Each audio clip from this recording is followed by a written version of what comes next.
What's up, Trojans? Lots to talk about because I decided to wait to do a full quarter season recap, and it kind of worked out. Stuff happened. So, first up, Giants are signing back Landon Collins, safety we had. Didn't re-sign him after the 2018 season, and then we immediately got Jabril Peppers from the Odell trade to replace him. And I guess now that Jabril Peppers is gone, might as well get Landon Collins back in. Could be a fun move. He was definitely one of my favorite players when he was on the team. I don't know. I've really liked all the safeties we've had from Landon Collins. Because we went from Landon Collins immediately to Jabril Peppers, who I liked. And then Xavier McKinney and Jabril Peppers crossed paths. So that was a nice safety last season. Good safety tandem back there. That was pretty nice. But you can only keep so many high-end safeties around, and decided to get rid of Jabril Peppers, because he probably wanted some decent money. I don't think he signed with the Patriots for too much, but with some of the stuff we had to do to make cap room, that I don't think the $8 million or whatever he signed for with the Patriots was even there. So, we're getting Landon Collins back, presumably at a discount. Well, he's only on the practice squad for now, so, he's not even signed yet, but, I'm excited about it. He'll be coming back. He was pretty good. Solid tackler. Could have been better in coverage, but whatever. We were definitely not going to pay him what Washington ended up paying him, so it works out that we get him back. Now, also, my last video, I was rewatching it. Came off really sad, honestly. I was definitely upset about the Shepard injury at the time, but it was, it's definitely one of those things where I was able to wake up the next day and, it's all good, whatever. Hearing Saquon's response to that injury was devastating because, Saquon's, there with Shepard, right? And, that's one of his best friends, or I think he actually said his best friend, so, I can only imagine how he was feeling about that. I'm just a fan. I'm, just kind of upset. I'm upset for the guy. Just man, it sucks. One of my favorite players went down. That's going to really put a mark on his career. That sucks. But, Saquon's, right there with him. But it was really nice to see Saquon have a great game against the Bears and see Sterling Shepard there supporting the team. That was nice to see on the sideline. Sterling Shepard's definitely a team player. He's done that in the past. Whenever he's been injured, he's always there for the team.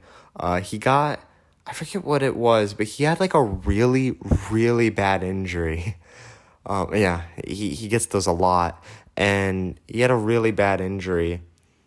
And the very next week, or not long after, if it wasn't the very next week, a video of him went viral where he was freaking out celebrating a touchdown, and it was almost calm down, Shep.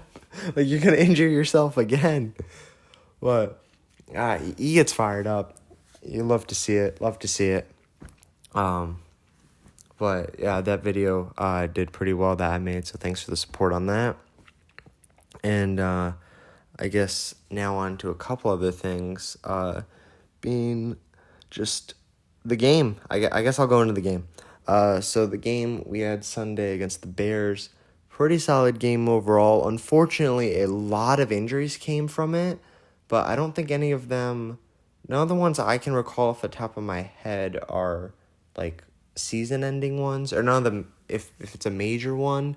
I remember someone had to ask Brian Dable after the game. I was can you just go through these injuries for me?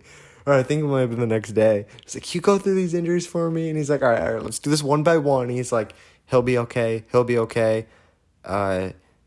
going to be out for a little bit. He'll be okay. He'll be out for a little bit. I was all right. But yeah, Kayvon Thibodeau was an injury that I think he said he would be okay. Glowinski, our right guard, was an injury that I think he said will be okay. And unfortunately, Daniel Jones got injured in the game. And it just seemed like he tweaked his ankle. He was running on it 5 seconds afterwards. So I was kind of expecting him to be back this week. And I think the door's still open for that.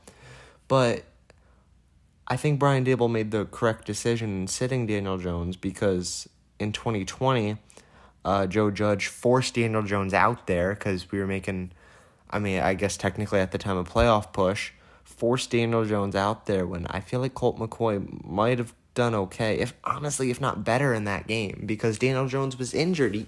He couldn't move his feet, and clearly the pain was getting to him in some way because he was literally limping out onto the field and off the field. It was horrible to see that Cardinals game in 2020 because it's like, just sit down, Daniel. It's okay. It's one game. But this time, Brian Dable made the correct decision, in my opinion, sat Daniel Jones, and we got to see some Tyrod Taylor. And Tyrod Taylor just looked like Taysom freaking Hill out there. He looked more like a running back than a quarterback. He got us some key first downs that won us the game. Tyrod Taylor, he punted an interception, which, it's like whatever at that point.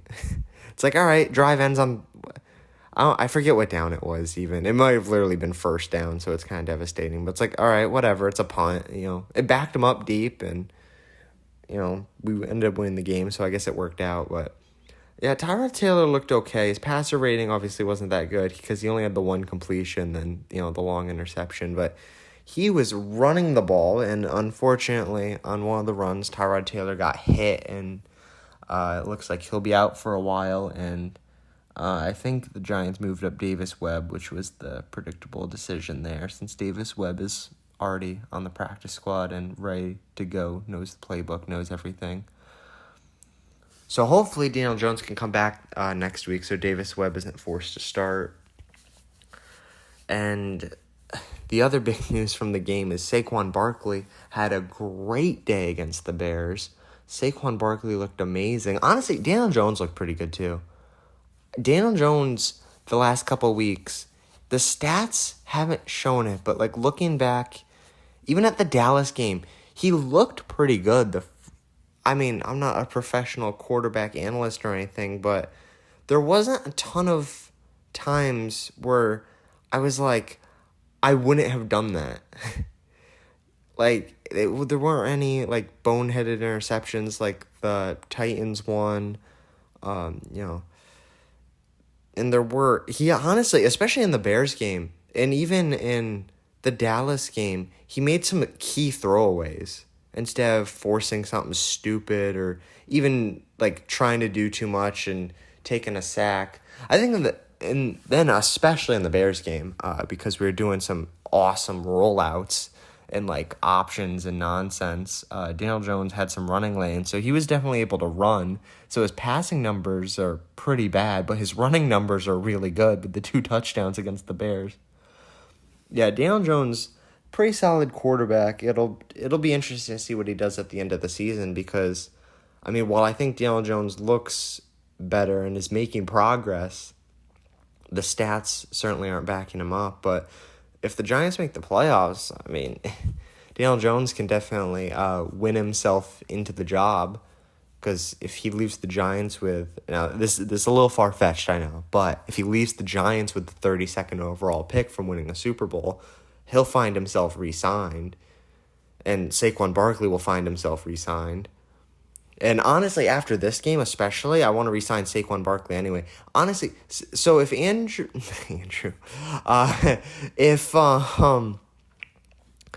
if Aaron Rodgers owns the Bears, I feel like Saquon Barkley can buy a few shares off of him, because Saquon Barkley has had some great performances against the Bears in the past, and Sunday was no exception.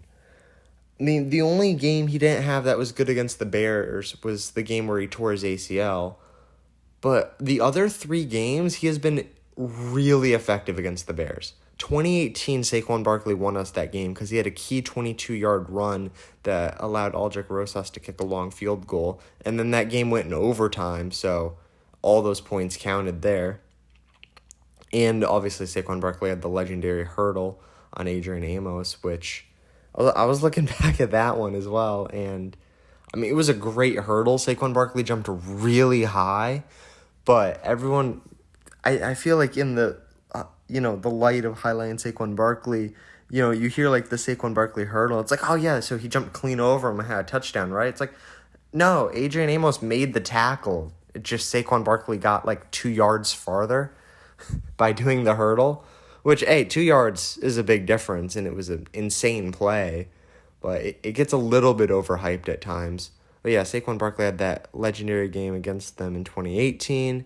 And then even the one last season, he was the most effective he was all season against the Bears.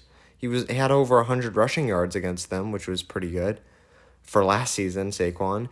And this season, the game against the Bears was way better. Honestly, arguably better than the 2018 game. Saquon Barkley had another one of those runs where you thought the play was over. It was dead. It should have been a 10-yard loss, if not more. Well, Saquon Barkley almost made it more, but Saquon Barkley should have been tackled easily for a few-yard loss, spins out, spins all the way around, gets expert-level blocking from Daniel Jones. Daniel Jones actually had a pretty solid block on that guy. I feel like the block...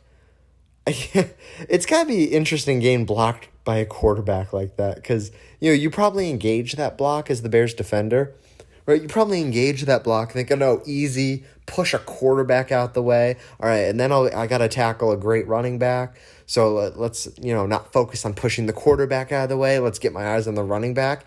And then Daniel Jones just, actually knows a blocking technique, I guess, and freaking blocks you out of the way. You're just like, wait, what? No, this is how it's supposed to happen. Saquon Barkley just runs by at 90 miles an hour.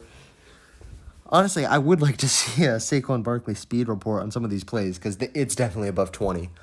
Saquon Barkley is extremely fast, especially this season. And that play was no exception. We needed that first down, too. I mean, he ran all the way around.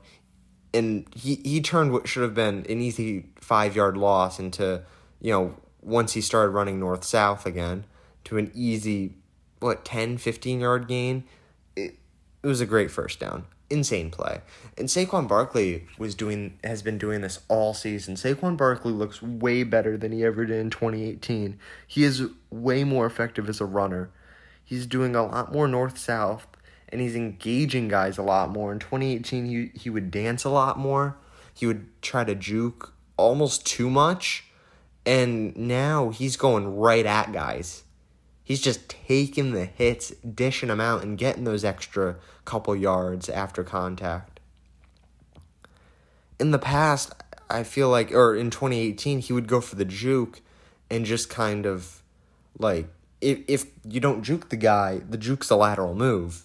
So you just kind of fall down laterally. By engaging tacklers more, he's getting those extra 2-3 yards. And in 2021, he almost kind of just fell down. He wasn't able to just come out of nowhere with getting a couple extra yards where there's no yards. I mean, Saquon Barkley was just almost like your standard running back in 2021 in terms of him making plays by himself. He was still really, really good in 2021 by any normal human being standards. But, in terms of top 5 running back in the NFL standards, it's just kind of an average running back last season. This season, he's up there. Saquon Barkley's the best he's ever been. I can't say enough good things about him so far this season. And yeah, so I'm definitely open to re-signing Saquon Barkley. You can book me for 3 years guaranteed of Saquon Barkley at this point. I'd try to offer, a 3-year deal with only 2 guaranteed. But if he's not taking it, I'm willing to go up that extra set. And the defense, the Wink Martindale's really surprised me this season. I thought the secondary would get... I thought the secondary was going to be some Swiss cheese just getting sliced and diced all season. There were a couple times in the preseason where it definitely looked like that was going to be the case. And a couple drives, last week where that looked like it was going to be the case. But this entire defense bounced back really well against the Bears. And you get kind of nervous, although the defense was doing a wonderful job at the bend, don't break approach. Which I don't know. I don't think that's the approach, but doing a wonderful job at bending and not breaking. You always get nervous when that starts to happen a lot at the beginning of the game because, at least in Giants past, and especially with Patrick Graham, while I like Patrick Graham as a defensive coordinator, the Giants would do a bend, don't break, and you'd be like, okay, the game's close, and then just like in the third quarter, like midway through it, the defense gets tired, and it's like touchdown. And it's like, okay, we're not in the game anymore. But this team did the bend, don't break in the beginning, and then got aggressive. Sacks left and right. Azeez Ojulari fumbles. I mean, that might have been early too, but the defense's aggressiveness under Wink Martindale paid off against the Bears. So many freaking sacks. Kayvon Thibodeau could have had a better game, but he had the fumble recovery, which was nice. Definitely some veteran IQ right there. We didn't have that in, I guess technically 2017, but the 2016 season, the playoff game against the Packers, the game that, cursed us for a few years, I feel like. That game, there was a play where the ball was out, and players on both sides thought it was over until Clay Matthews was like, wait a second, I didn't hear a whistle. Freaking took out our running back just trying to hand the ball to the ref and recovered it. That was Kayvon Thibodeau on that play. Just the only guy running for the ball, like, no. I'm going to pick the ball up, and we'll let the rest review it. The rest reviewed it. Azeez Ojulari got the ball out in time. It was a fumble. Giants get the ball back. It was a great play. Azeez Ojulari looked really good this game. Another guy in that line that looked really, really good was Dexter Lawrence. If Dexter Lawrence is willing to just keep taking the contract he has, that $10-12 million a year, I forget what it is. It's definitely in the low teens. It's something there.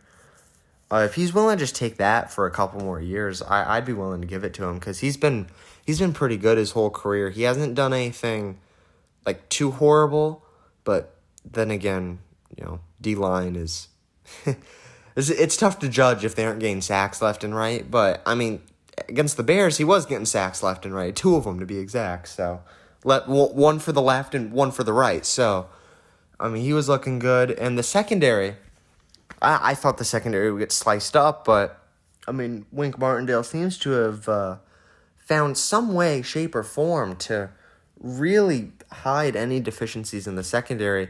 And while I would have thought it was going to be like, okay, Adori Jackson, whoever he's on, is not getting a catch, and whoever our other corner's on is going to get sliced and diced all game. It was almost the opposite against the Bears. Adori Jackson, if I said someone else's name before, because now my mind's going crazy with names. Adori Jackson was the corner I thought would be locked down this season. He actually gave up a few catches to Darnell Mooney. Now, a few catches are going to happen every now and again. It's the NFL. Things happen, right? But that is not what I would have expected. And otherwise, Adori Jackson, I think, has been pretty solid this season. I mean, he just gave up a few key catches that I noticed. It stood off the page to me. I don't think he had a horrific game, but definitely, could have covered better in a couple plays. It was him that was giving up a couple of those receptions, and I don't remember the guy's name. It was something with an M, jersey number 37. He had a couple really clutch pass deflections. And, I mean, it was surprising to see. It's really surprising to see some of these young guys and some of these guys that were not on my radar going into the season really step up and make these key plays. And it's been a team effort, and that's what I've really liked about this Giants team. Definitely a team effort. I mean, obviously, on the offense, you can point to one guy, Saquon Barkley, and obviously the quarterback's going to be notable in any offense. But the wide receivers, that's a group. There's not one guy in the wide receiver room that's like, oh, that's the guy, just lob it up to him every play. The wide receiver group is a group. They're getting rotated left and right. Honestly, our only starting number one wide receiver actually was Sterling Shepard, which is why it's really bad that he went down. But, because the wide receiver group's been a group, I was not too worried about the Giants' prospects there. And, obviously there's still the Odell rumors. I mean, if we're signing former Giants, I mean, Davis Webb is here. Landon Collins is coming back. I feel like Joe Shane's just kind of like, that 2017 team was not so bad after all. Got a really bad rap.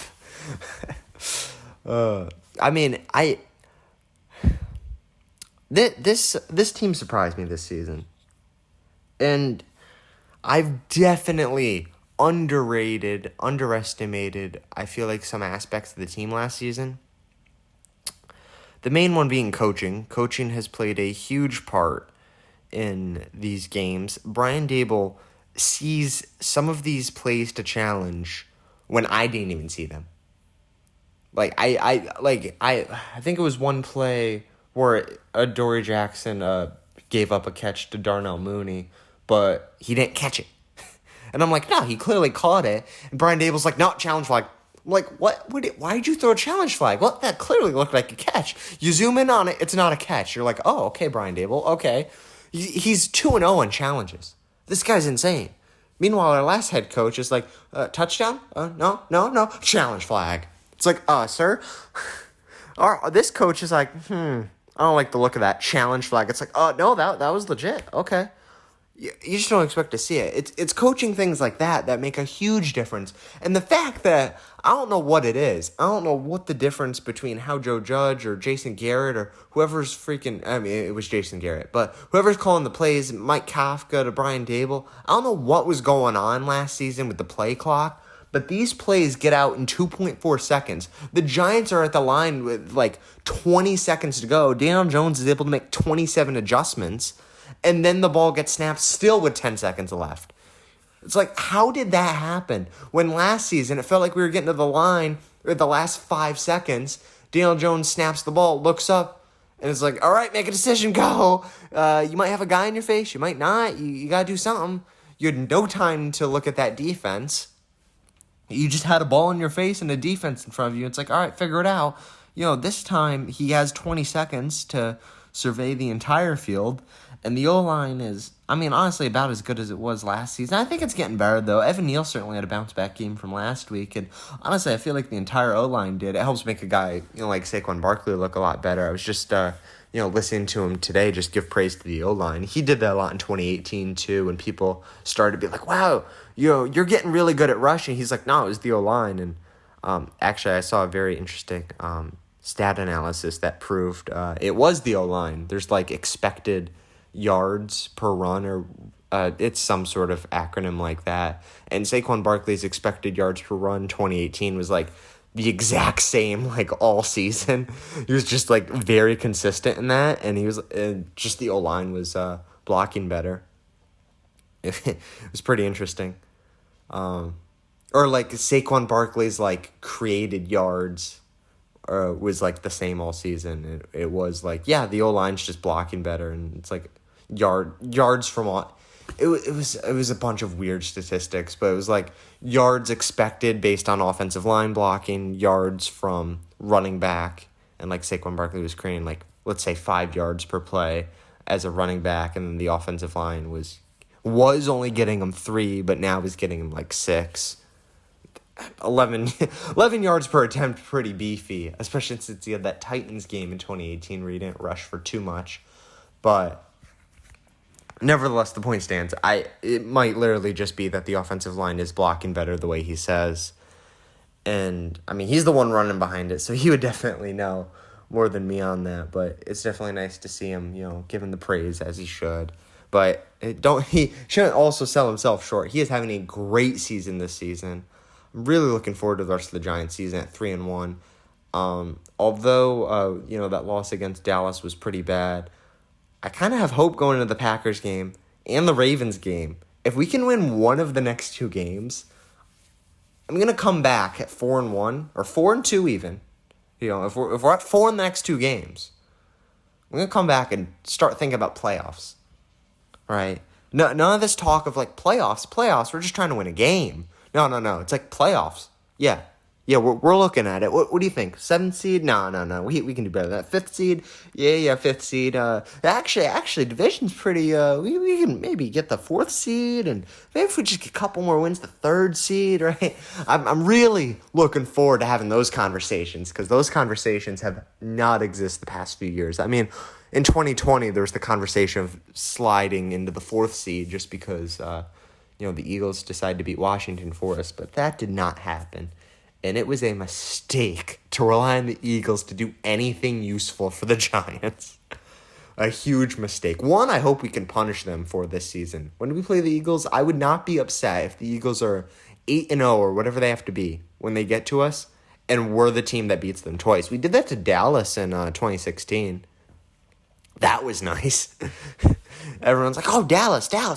Well, they lost the Giants twice, and honestly, they would have been undefeated. They threw the Eagles game in that 2016 season because they put all the backups in. Backups, including Tony Romo at the time. Actually, was he back yet? I don't know if he was back yet, but I don't know. But, yeah, I mean, Tony Romo would have been a backup if he did come back in time, because Dak Prescott was doing okay enough that season to get them those wins. But it was the Giants that beat them twice that season. And they very likely would have been 16-0 if the Giants did not exist that season. But luckily, Eli Manning and Odell Beckham existed in 2016, so we were able to give Dallas 2 losses. I would not mind seeing the same thing this season, where Daniel Jones and Saquon Barkley exist. And, maybe Kayvon Thibodeau. Whoever stands out on the defense, if anyone can stand out on that defense, it's so freaking good with the way all the packages are set up. I would love to see the Giants beat the Eagles twice this season, is what I'm saying. Really just get back at them for that 2020 season. I mean, obviously, we did it in 2021. We came back. We beat them to go, 4-7 to start the season, which isn't amazing, but it's better than some of the other starts. And then, just had to throw away the last 6 games, because who needs them? Who needs the last 6 games of the season? Irrelevant. Might as well lose them all, right? Every season, and just get the better draft pick. Come on.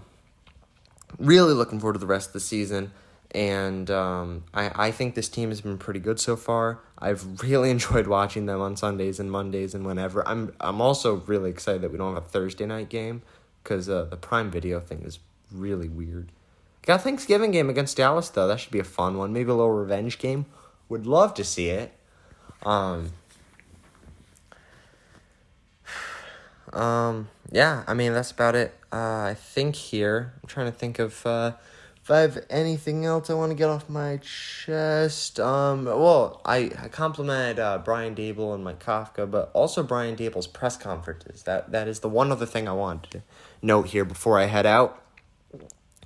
Brian Dable's press conferences are much different than any of the failed previous head coaches that I've seen. And not insanely different, not like, oh my God, it's so different. But I made the joke, and this is definitely not because of me, because I normally only get like 20-some views per video. But I made the joke, and I think the title of one of my videos in the preseason was like, "Gotta look at the tape." There was, so I was listening for this after the Dallas loss. I was like, oh, someone's gonna mention a play, and he's gonna be like, "Gotta look at the tape." No, Brian Dable gave the correct answer to that question, which is like, yeah, so what happened there on that play? You're referring to the play where this event happened. Unfortunately, that play didn't work out for us. The guy on their team made a great play. Seemed like just broke through the line, was able to block that. It was the blocked field goal. It's like, yeah, he's just able to kind of break through the line there, get a hand up, block that field goal. We'll work on that and get that straight for next week. It's like, yeah, that's the perfect answer. Instead of, gotta look at the tape. Just gotta look at the tape. It's like, were you not watching the game? Gotta look at the tape. I actually wasn't watching the game. I was just doing anything but watching the game. I was actually off playing with the headsets instead of watching the game. Yeah, the headsets weren't working. You believe that? The headsets were not working. Who would have guessed it? Yeah, that's why, it takes us 40 seconds to get set up. It's all the headsets. Entirely the headsets. Yeah, no. Much different this season. Yeah, I really appreciated that response. I thought that was funny. That he went out of his way, I feel like, to not say I gotta look at the tape. No, and then I think I saw one of the players, actually. The other thing I wanted to know about the press conferences. So under Joe Judge, I don't know what I guess the head coach can set this and say, hey, no one's allowed in the locker room. If you want to talk to the player, ask them to go to the press conference after the game. But the locker room press conferences are back. Those did not exist the last 2 seasons. There was not a single locker room press conference with Joe Judge as a head coach. Really weird. I don't know if anyone ever asked him about that. I don't know if he ever released a public statement about that. It's just a weird thing I kind of noticed that I've been meaning to talk about, but I haven't had the proper video to do it. I felt like this was it with the quarter season recap and my optimistic view on the season.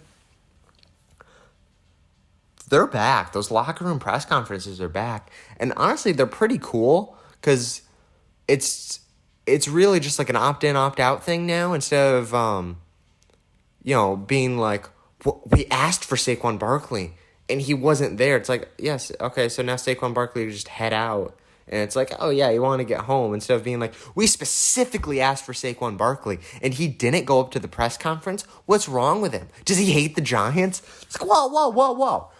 He doesn't feel like doing one press conference. Like, relax. He's at the next one. Or no, I think they requested like one more time at like a training camp, and he was like, no, not feeling it. And they hit like the very next one. It was like, why'd you take a leave of absence? It's like, what? That was a wild story from last season. But I don't know. I kind of like seeing the locker room press conferences are back. I feel like you get the players are a tad more relaxed. They get up to the press conference, the podium, and it's like really intense. It's probably intense in the locker room, too, having, 27 phones, right in your face. But, I don't know. I kind of like seeing the locker room press conferences being back. It was a weird thing that kind of disappeared there for a while because they were very common under Pat Shurmur. Pat Shurmur had all the locker room press conferences going on. And now Brian Daboll's letting them back, which is, it's kind of nice to see again. After 2 years of them being forbidden, banned, not allowed in any way, shape, or form. If you see a player in the locker room, you are not allowed to have any devices out. I don't know what was going on with that. It's just a weird thing I noticed. Definitely a head coach inflicted thing, which Brian Daboll definitely seems like a player's coach. He's definitely emphasizing a lot of the same things. He's not, his language isn't entirely different from Joe Judge's language. I think they all coached. I think Brian Daboll also coached on the Patriots. Actually, I heard a story that Joe Judge wanted Brian Daboll to be his offensive coordinator, which, oh boy, what an alternate timeline that is. But, Brian Daboll's not saying anything entirely different from what Joe Judge is saying. It's just the way he's sort of presenting it and carrying out the same exact ideas that are clearly having a huge effect on the players in that locker room. It is a different team than years past. A lot of the same players. You can point to a good number of the same players from just last season. Joe Schoen was not able to overhaul the entire roster in one offseason. Who would have guessed? It's crazy that you can't flip 53 players in one offseason. You're able to flip a lot of guys, though. And honestly, I would not have flipped all 53 players.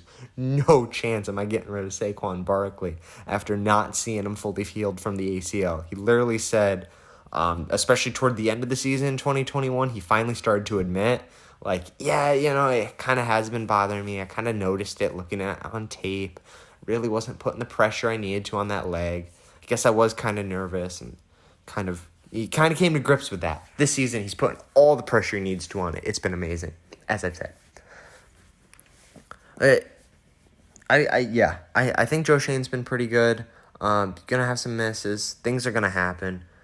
Really liking the outlook for the Giants long term. I probably should get out of here because this is way too much praise. There's probably a ton of things I'm not seeing because I'm just lapping praise on.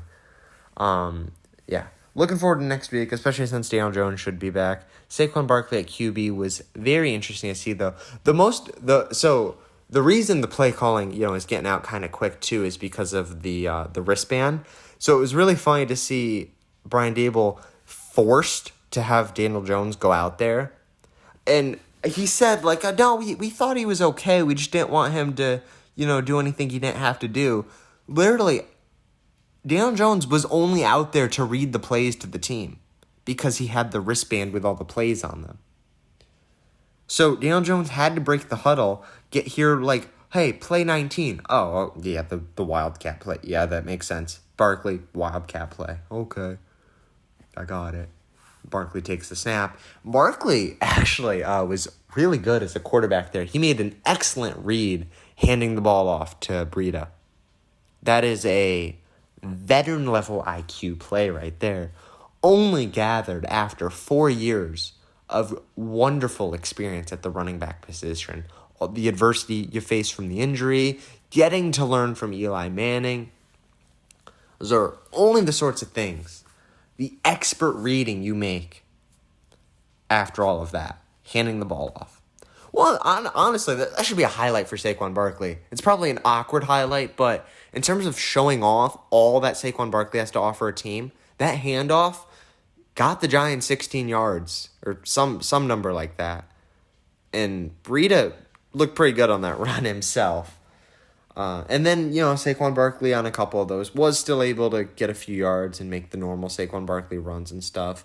It's definitely an interesting concept seeing Daniel Jones just go out there and it's like, oh, is he going to pass it? Oh, it's like, nope. His arm was fine, though, so I'm surprised they didn't design something for Daniel Jones where it's like, just throw the ball, first read it. If the read's not there, throw it away.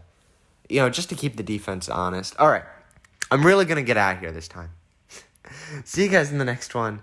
Core season recap. It's got a lot I had to get off my chest after so long, but see you guys in the next one. Looking for the game Sunday, 9:30. Got to get up bright and early for that one.